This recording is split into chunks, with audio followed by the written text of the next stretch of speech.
Jadi kasusnya begini dari saya sebagai seorang guru SMA sering melihat peserta didik atau murid saya di sekolah kurang disiplin saat proses belajar mengajar. Hal tersebut saya temukan sendiri maupun dari laporan Bapak Ibu guru yang lain atau laporan dari siswa lain secara berulang-ulang ya. Dan siswa yang melakukan itu berbeda-beda.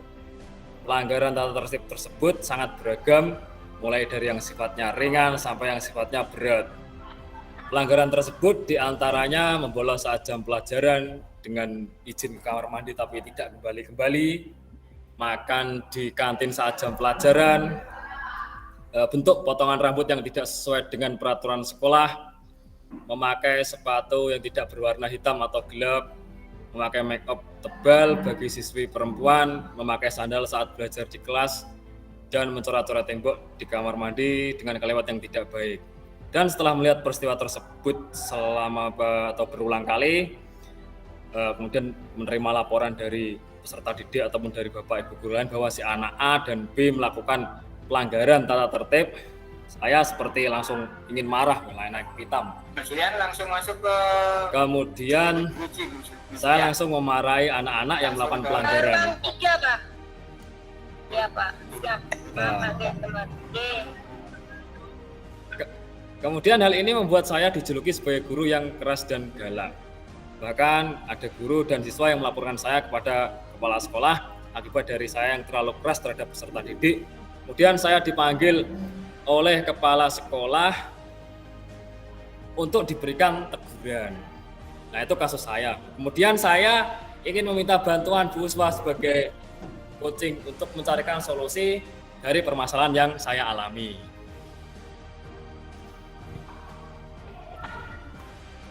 Assalamualaikum, selamat siang Bu Uswa. Waalaikumsalam, selamat siang juga Pak Kuko. Mohon maaf Bu, mengganggu waktunya. Apakah Bu Uswa hari ini sedang sibuk atau banyak tugas atau banyak pekerjaan? Alhamdulillah tidak Pak, ini lagi santai-santai saja. Kebetulan saya baru selesai mengoreksi hasil ulangan anak-anak. Bagaimana Pak? Adakah yang bisa saya bantu? Sepertinya Bapak sedang ada sesuatu ini yang perlu dibicarakan pada saya. Benar sekali Bu, saya ada sedikit permasalahan dan saya ingin melakukan curhat atau diskusi dengan Bu Uswa hari ini. Oke Pak, silakan Bapak, apa yang mau dibicarakan? Ya, saya dijuluki sebagai guru yang keras dan galak kepada siswa dan sampai dipanggil oleh kepala sekolah untuk diberikan peringatan, Bu. Oh begitu Pak. Sebelumnya saya ingin tahu terlebih dahulu Bapak ya. Sebenarnya apa yang ingin Pak Kuku bicarakan hari ini tentang permasalahan yang sedang Bapak alami? Ya, saya berharap dengan berdiskusi sama Bu Uswa, saya dapat solusi terbaik atau dapat memecahkan masalah yang saya hadapi saat ini, Bu. Baik Pak, semoga apa yang menjadi permasalahan Pak Kuko dapat diselesaikan dan saya bisa memberikan solusinya ya Pak. Oh iya Bu. Nah sekarang coba Bapak ceritakan permasalahan apa yang sedang Bapak hadapi. Ya. Jadi begini Bu, kemarin saya tuh dipanggil oleh Pak Kepala Sekolah. Ketika saya mengajar tuh saya dipanggil oleh Pak Kepala Sekolah untuk menghadap ke ruangannya. Kemudian saya diberitahu dan diberikan teguran karena ada guru dan siswa yang memberikan informasi kepada kepala sekolah bahwa saya itu orangnya galak dan keras gitu Bu. Berarti ditegur oleh kepala sekolah itu karena Pak Kuko dianggap galak nggih? Coba Pak diceritakan awal mula Bapak itu mendapatkan julukan sebagai guru yang galak itu seperti gimana? Di awalnya gini Bu, saya sering melihat siswa itu mereka seperti tidak disiplin. Banyak dari diri mereka itu yang melanggar peraturan dan tata tertib yang ada di sekolah. Misalnya datang sekolah itu banyak yang terlambat, kemudian sama bapak ibu gurunya itu tidak sopan, kemudian ada banyak dari diri mereka yang membolos saat pelajaran dan memakai sepatu yang warnanya itu selain warna gelap berwarna-warni, kemudian mencoret-coret tembok sekolah.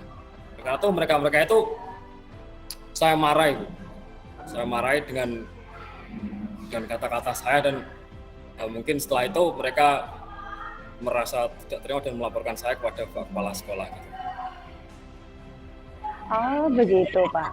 Nah sekarang menurut Pak Kuko, apakah dengan memarahi siswa tersebut merupakan hal yang paling tepat untuk dilakukan oleh Pak Kuko sendiri? Menurut saya itu awalnya sih saya mungkin merasa yang saya lakukan itu benar, tapi setelah saya pikir-pikir ternyata hal tersebut kurang tepat, karena apapun itu siswa itu juga merupakan anak kita di sekolah, dan mereka itu juga punya latar belakang dan karakteristik yang berbeda-beda.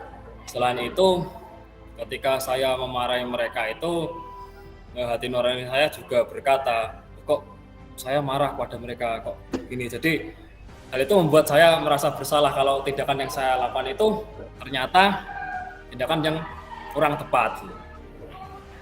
Iya Pak Kuko, betul sekali. Jadi memarahi siswa itu bukan solusi yang paling tepat ya Pak ya.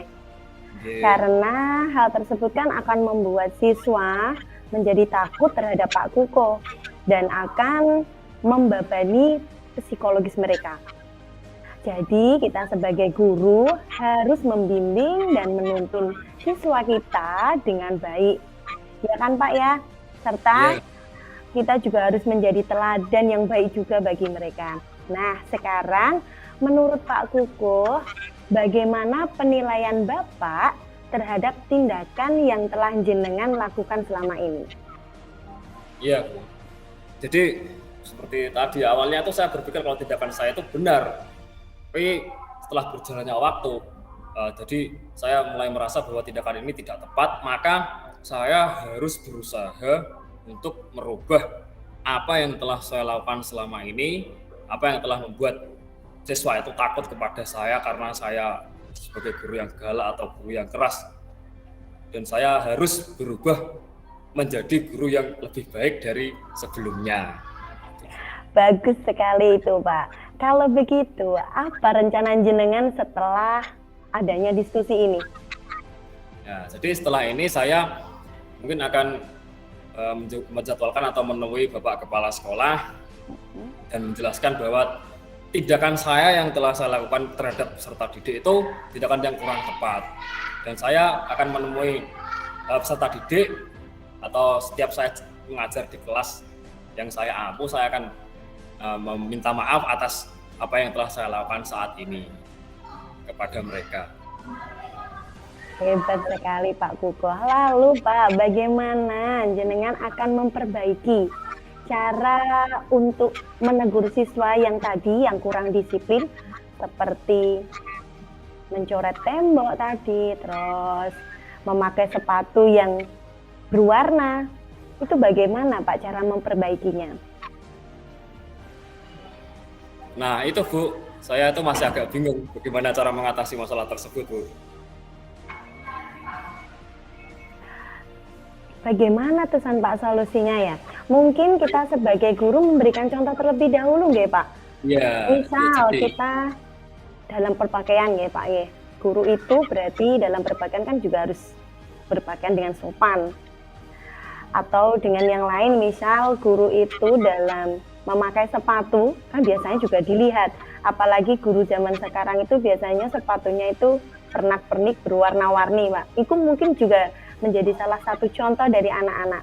Jadi mungkin dari diri kita sendiri dulu ya, kita menjadi teladan yang baik terlebih dahulu, baru nanti kita menuntun dan menasihati anak-anak agar menjadi teladan yang baik juga seperti kita. Atau bisa kita mengelola emosi kita mengelola emosi kita dulu ya, agar apa kita tidak langsung memarahi siswa tersebut apabila siswa itu tidak mematuhi atau tidak mematuhi atau melanggar peraturan yang sudah kita buat.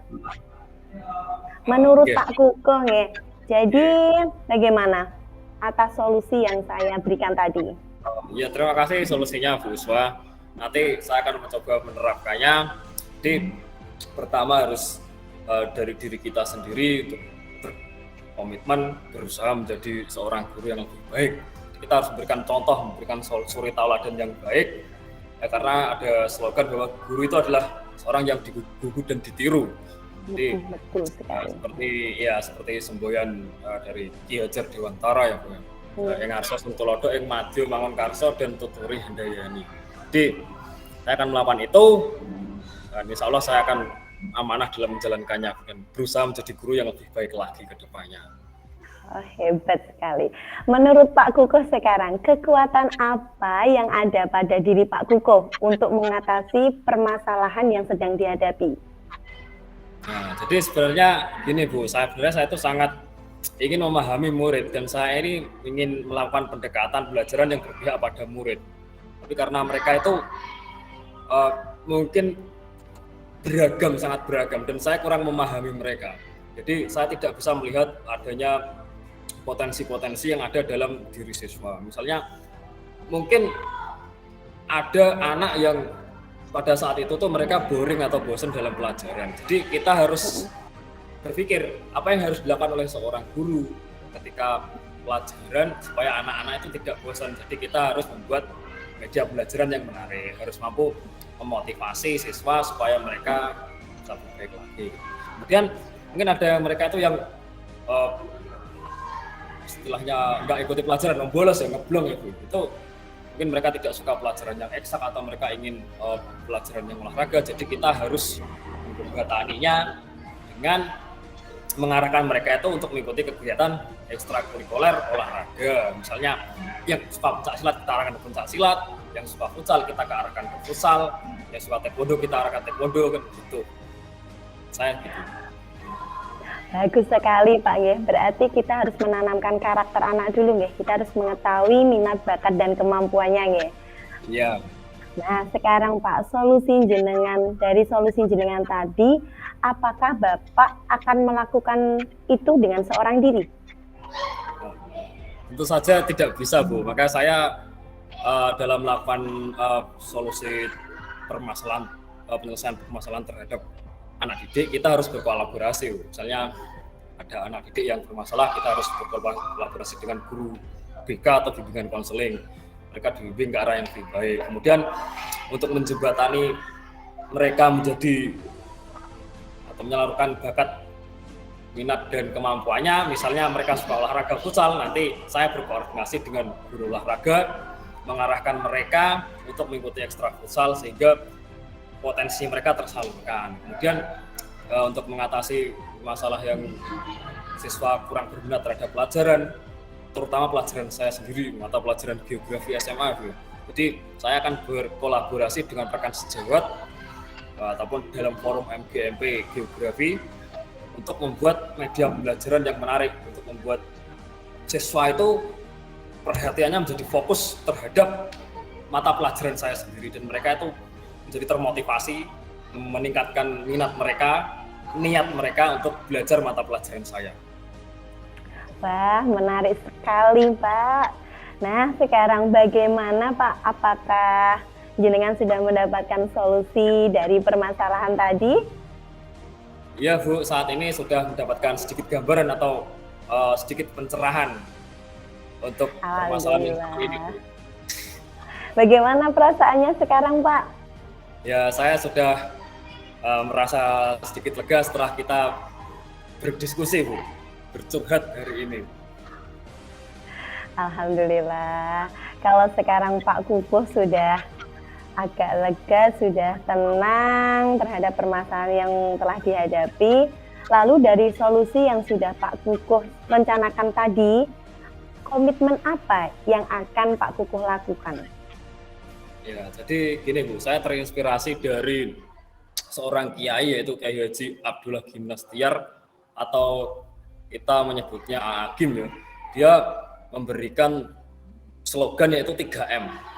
Mulai dari diri sendiri, mulai dari hal yang paling kecil dan mulai dari sekarang. Nah, ini mulai dari sendiri itu sama seperti yang tadi Bu Uswah sampaikan, bahwa kita sebagai seorang guru harus menjadikan teladan, diri kita itu teladan bagi siswa. Jadi, itu saya harus memulainya dari diri saya sendiri untuk berubah menjadi seorang guru yang lebih baik. Kemudian kita harus mulai dari hal yang paling kecil.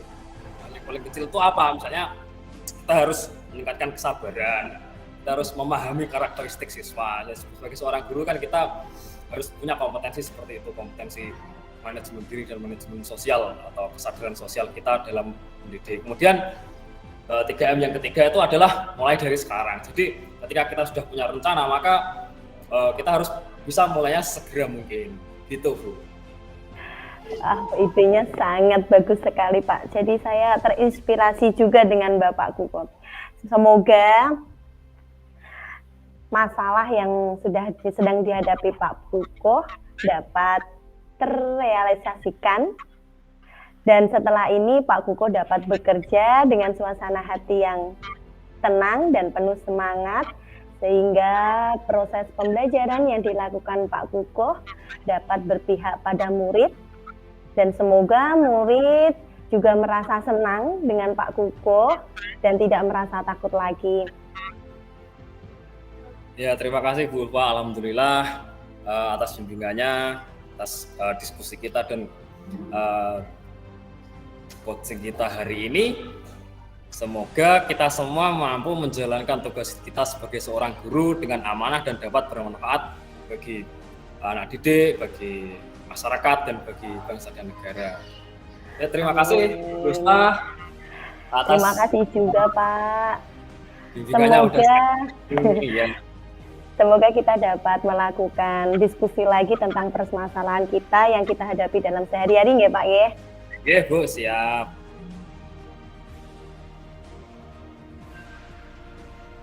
Sudah, terima kasih Bu.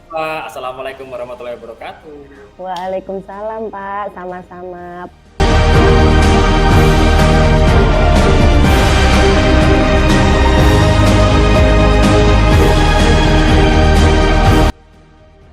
Ya. Untuk kasus saya hari ini, di mana ada beberapa murid di kelas saya, khususnya kelas 5, di mana ada beberapa murid saya dalam mengerjakan tugas itu tidak sesuai dengan harapan saya, atau bisa dikatakan itu murid saya dalam mengerjakan tugas itu aur-auran.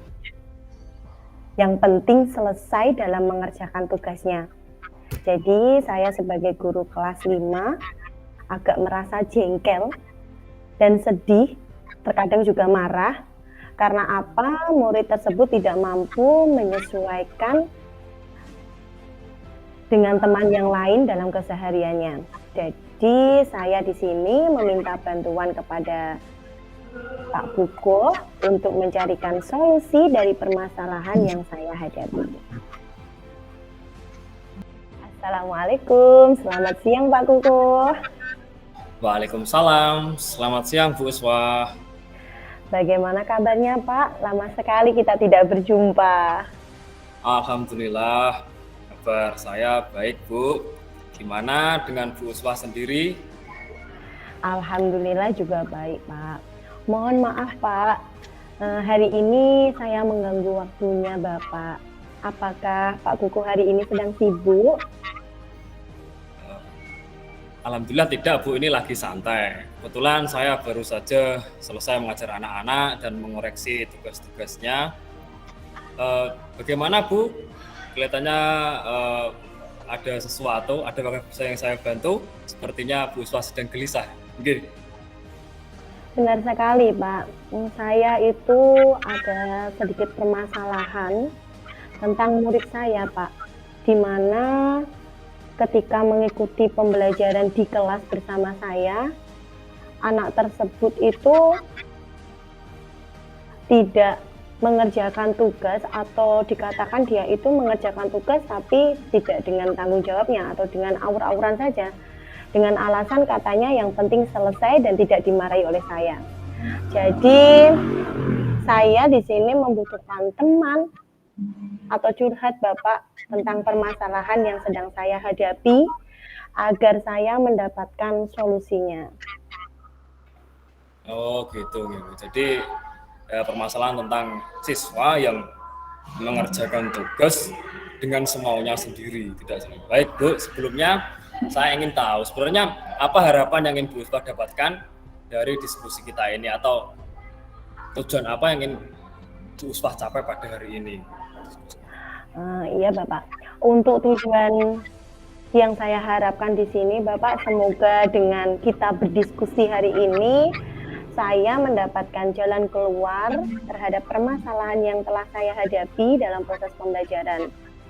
Lalu saya bisa menindaklanjuti Bapak dalam proses pembelajaran bersama murid tersebut agar lebih baik dari sebelumnya. Ya, semoga setelah diskusi nanti Bu Uswah dapat solusinya dan semoga saya dapat membantu permasalahan yang dihadapi oleh Bu Uswah. Baik Bu, coba sekarang ceritakan bagaimana perasaan Bu Uswah terkait permasalahan yang sedang dihadapi pada saat proses pembelajaran bersama murid. Kalau tadi kelas 5 ya Bu ya? Iya Pak, kelas 5. Oh, ya silakan Bu Uswah, gimana perasaan? Sebenarnya itu perasaan saya itu sangat jengkel Pak. Kadang itu saya nggak keceplosan sendiri untuk marah. Dan saya juga kadang merasa sedih juga. Kok bisa sampai jengkel dan sedih Bu? Mengapa kok bisa begitu Bu? Begini Pak, mungkin itu guru-guru lain tuh juga pernah merasakan apa yang selama ini saya rasakan. Di mana ketika saya memberikan tugas kepada murid saya, ternyata murid tersebut itu tidak mengerjakan dengan sungguh-sungguh.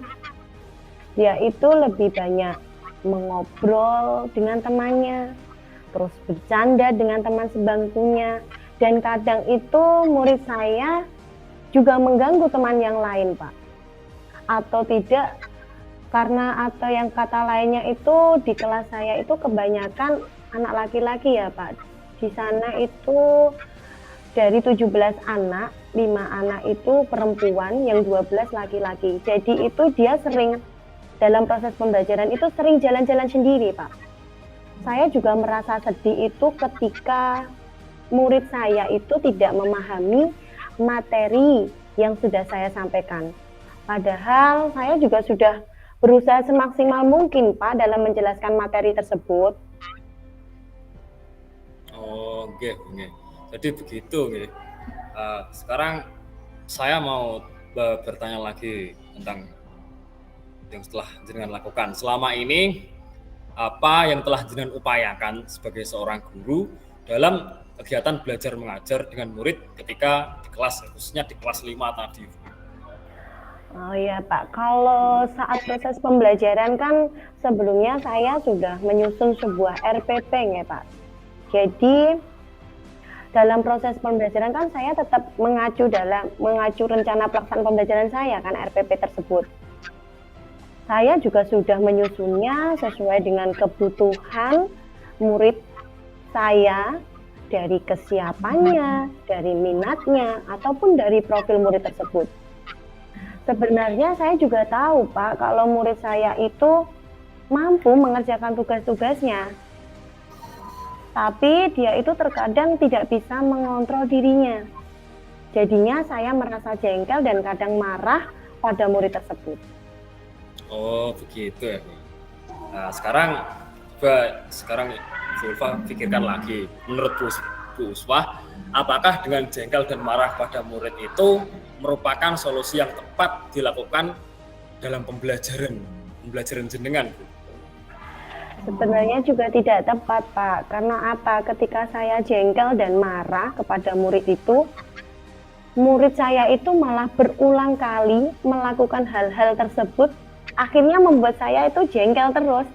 Jadinya seperti saya itu dipancing untuk jengkel dengan dia.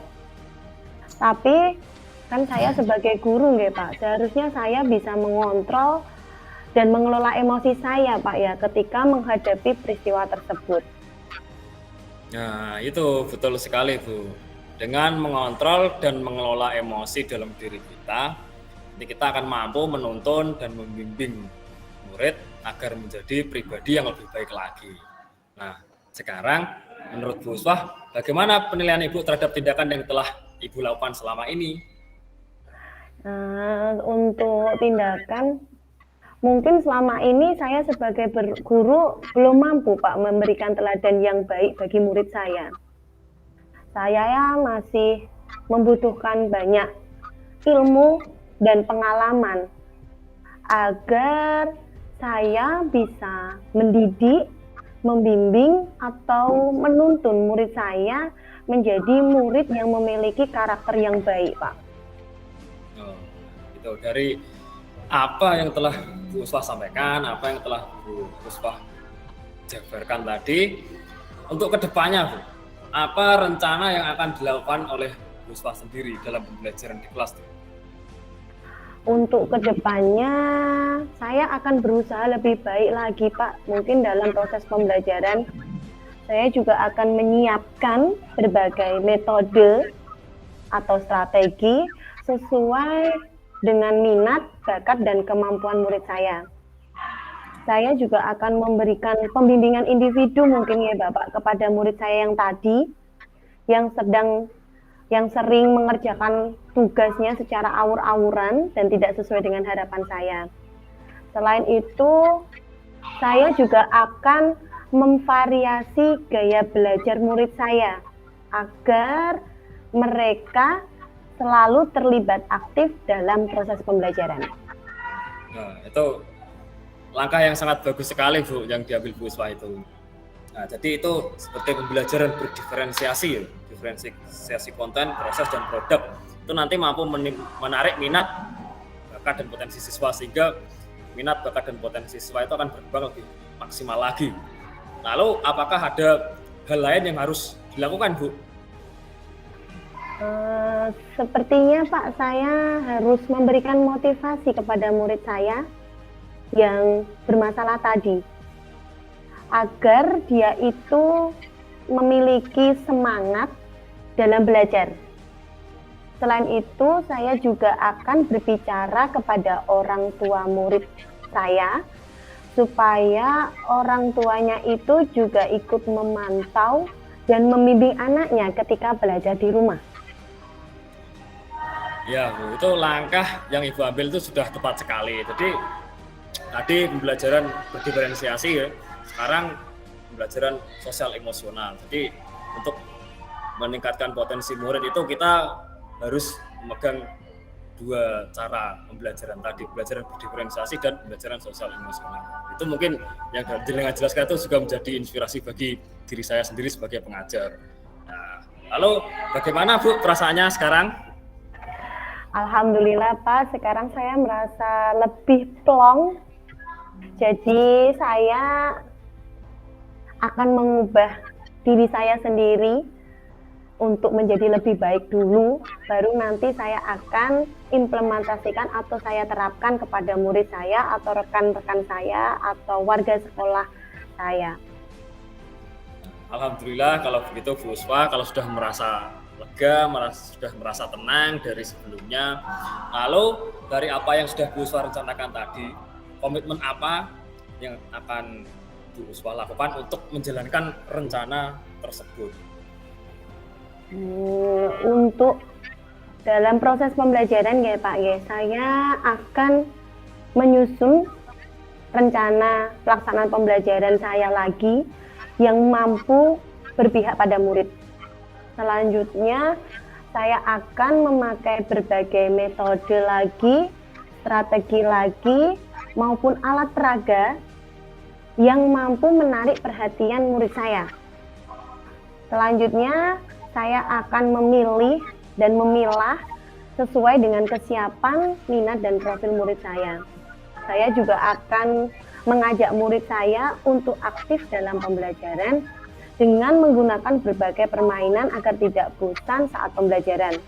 Karena murid sekarang itu dalam proses pembelajaran itu terkadang kebanyakan bosan ya Bapak.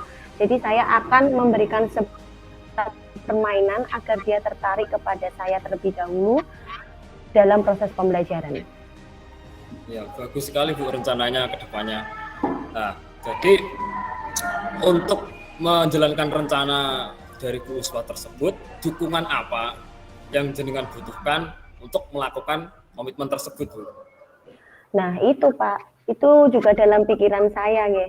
Mungkin saya akan mencoba dulu Pak, mencoba berkomunikasi dengan murid saya terlebih dahulu.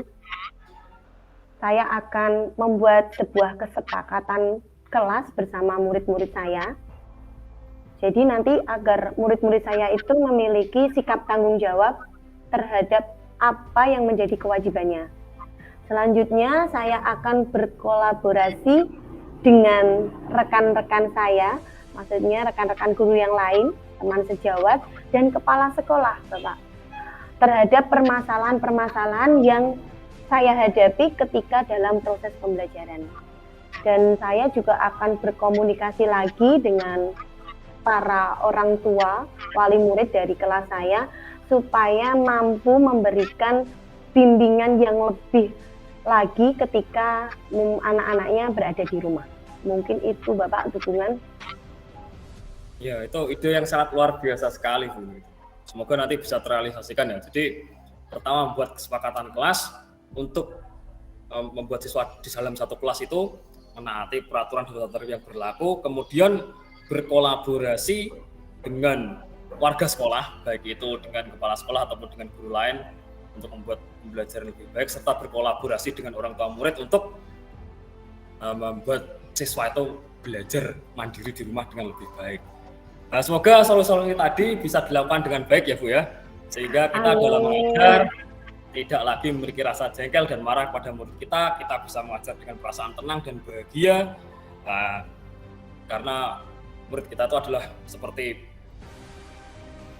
padi, jadi mereka itu sudah punya jalan hidupnya sendiri, mereka sudah punya kodrat alam dan kodrat zamannya sendiri.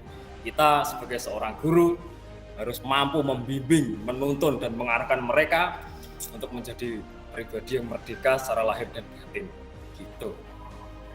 Terima kasih Pak Kuko atas waktunya, sudah meluangkan waktunya untuk saya mendengarkan keluh kesah saya. Semoga kita nanti nggih Pak nggih, kan kita jadi guru nggih. Semoga kita bisa memberikan teladan yang baik bagi murid-murid kita nanti. Amin. Terima kasih banyak Pak Kuko untuk hari ini. Saya ucapkan terima kasih lagi, pokoknya terima kasih. Wassalamualaikum warahmatullahi wabarakatuh. Sama-sama Bu Uswa, waalaikumsalam warahmatullahi wabarakatuh.